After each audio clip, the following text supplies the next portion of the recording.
Oh, that looks delicious. It's not as good as it smells. It's delicious though. Well, not delicious, but pretty good. Yeah. Hello and welcome to Teal House Farm. Love you, Mommy. I love you too. Mwah. Today, JJ and Annie are helping me make some freezer mini egg quiche muffin thingies kind of things. I love muffins. We're putting these. Mommy, I love muffins. Good.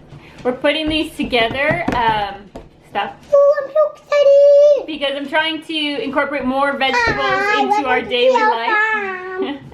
And breakfast is one of the places where, even though I get up really early and make breakfast every day, just dicing and chopping vegetables again for breakfast and making more things dirty again is kind of annoying. So we're gonna make all of these in advance and freeze them. This is a recipe I've used many times for special events and occasions. It makes a cute little quiche in a muffin tin.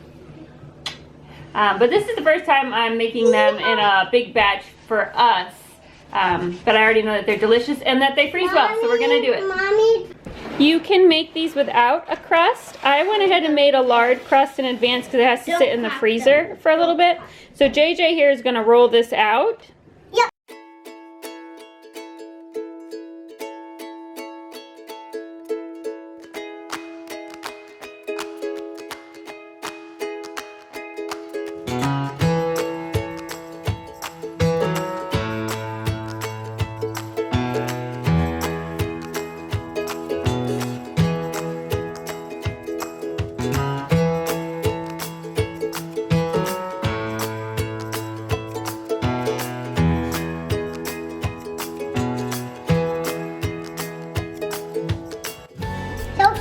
So now Annie and JJ are going to use these mason jar rings to cut out circles and then put them in our giant pre-greased pan here. Push down really hard.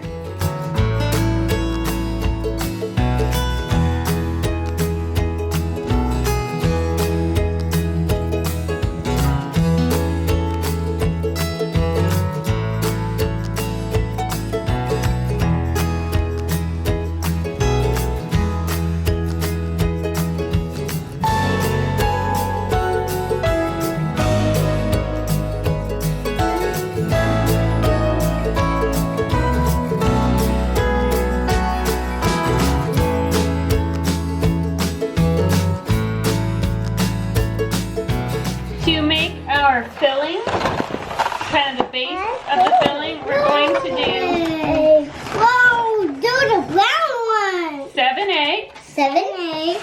In the bowl. In the bowl. We have 2 slices of bread that have been finely chopped. Mine is. We will add 2 cups of milk. I did it. Good job. Put your dough back in here. Plus a little bit of salt and ground mustard. Mine is Mom, can I have a towel?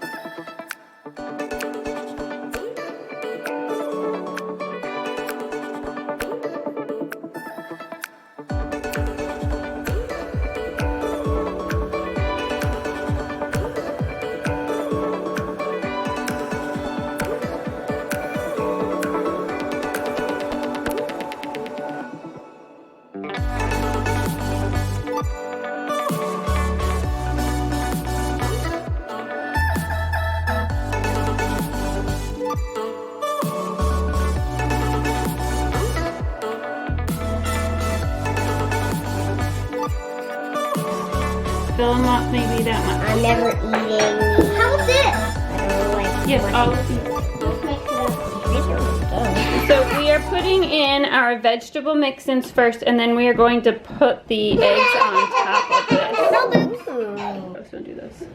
So do that one. So yeah. First 4 rows are our vegetable ones, and we're going to add some feta cheese on those as well.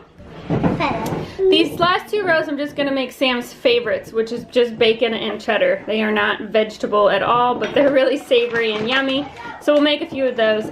I ran out of crust, but I'm not going to make a whole nother batch of crust just for like 4 muffin tins, so we'll just make these crustless. Really the only difference is the crust ones are a little bit easier to get out of the pan than the crustless ones, but they are both very delicious. So Ivy's gonna add bacon in the remaining pans and then some cheddar cheese. And I'm gonna have Micah here put the feta cheese on top of the vegetable ones. You need cheese? You can give her a little bit of cheese, it's okay. If we end up having these, I'm only gonna have cheese and bacon. It's your cheese. All right. So a little bit of feta crumbles. And then some bacon and cheddar. Oh, wow, that's a lot of bacon. Sorry. Let's put that into the last pan. So as far as reheating these goes, the easiest way to reheat them is in a microwave. But we actually don't have a microwave. So we'll be reheating ours in the oven. And so to reheat them in the oven, you want them covered on 350 for probably about 10 to 15 minutes, depending on how many you're doing. In the microwave, it's probably only like 45 seconds, maybe even less than that, I don't really know. I haven't owned a microwave in a long time, so I couldn't tell you. But that's the fastest way to do it. Again, I'm not doing this for more quicker breakfast or more convenient breakfast, though this will get you that. If you need something that'll get you breakfast and out the door really quick, you could definitely be prepped. But I want to have more vegetables in our diet, and breakfast is the tough one for me because everything that has a vegetable for breakfast, like, it's got to be chopped, it's got to be cooked, and it takes a long time, and I don't know, it's just making a lot of dishes before the day has even started. So we're doing this to get on top of that, to have the cutting and the messiness all done so that I can reheat them in the morning in the oven and not have to make like a million dirty dishes before it's even time for breakfast. Okay, so now Annie is going to scoop our egg mixture from the bowl into the muffin tins, and we're gonna fill the muffin tins about 3/4 of the way. Do you remember that eggs puff up, so don't fill them all the way to the top because they will run over in the oven. Look at this. And I only want them that full, no bigger than that, okay? Mommy, look at this. Just that big. So little scoop and pour. Okay, go sit down. Now a little pour. Mommy.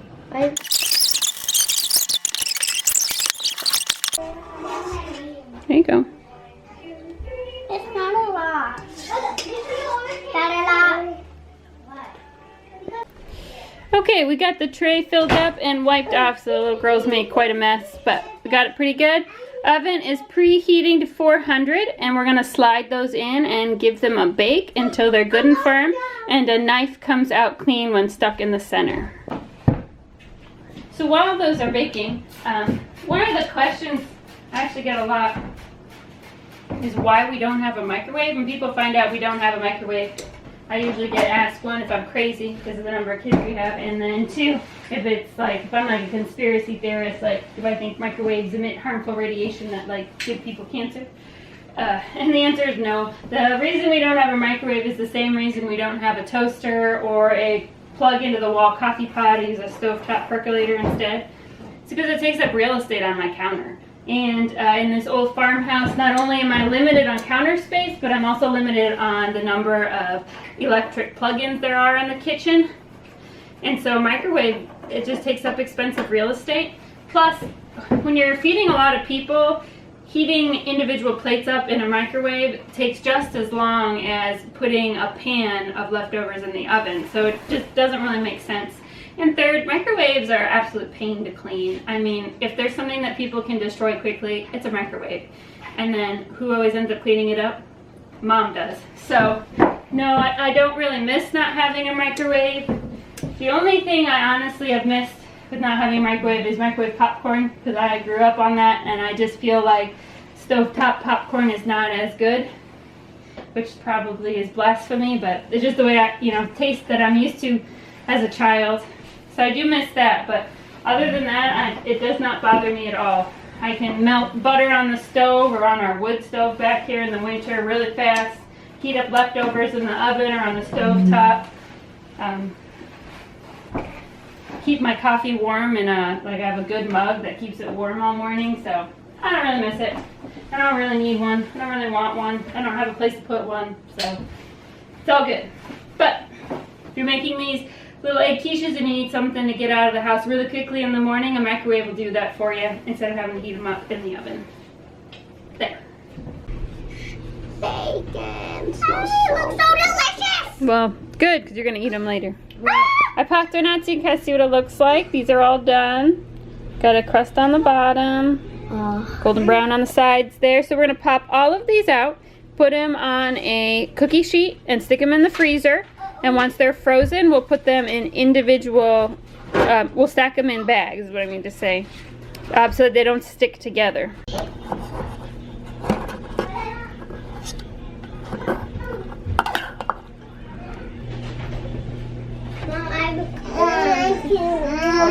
I wish you guys were here to taste this. It smells like eggs. Oh, that looks delicious. Mommy, Okay, we're gonna take the girls to their dance class, and then that's a couple of hours. And once we get back, those should be plenty frozen, and we'll get them packaged up for long-term freezer storage. Okay, so we are back. These have been in the freezer, I don't know, 3 or 4 hours now. Got back, got everybody in bed, relaxed for a little bit. Now we're just gonna bag these up. So it's important to freeze them separately on a cookie sheet. Otherwise, if you stack all the non-frozen ones together in a bag, they're gonna stick together a big clump. You're never gonna get them apart when you wanna use them. And for freezing, do not like buying Ziploc bags. I think it's like the biggest waste of money ever. So for freezing things like this, or when I make banana breads, things like that, I just reuse old bags from like sliced bread or dinner rolls that maybe I've bought, or this is a bagel bag. These are not, this is, I think I have 22 left because the girls ate a couple for a snack. This is gonna be not even, you know, a week's worth of breakfast for us. I probably should make like 4 batches of this, 4 batches of 24 at a time once you get around to feeding everybody. But I mean, these just need to be in the freezer for a week or two. I'm not worried about them getting freezer burn on them or anything like that. So these bread bags will work great. I also, if things need to go in the freezer for a longer time, I have reusable silicone Ziploc style bags, which are awesome. But don't be spending a bunch of money on Ziploc throwaway bags, because there's already a lot of plastic in your life you can reuse. I'm just going to put the frozen ones in here. I'm putting the bacon and cheese in one bag, and I'll put the vegetable and feta in another bag. Squeeze out a little bit of that air. We'll just twist it around, and they'll go in our freezer until we're ready to enjoy them for breakfast. Again, if you want to reheat them in the oven, do make sure that you cover them, because they will get a little dried out if you don't. There we have it. Super easy. Breakfast is ready to go. At least a couple breakfasts this week, and we'll mix that in with days of oatmeal and eggs and toast, things like that. But getting a few more vegetables in our diet by getting us some vegetables at breakfast. Thanks so much for watching. Don't forget to like, comment, and subscribe, and we'll see you soon.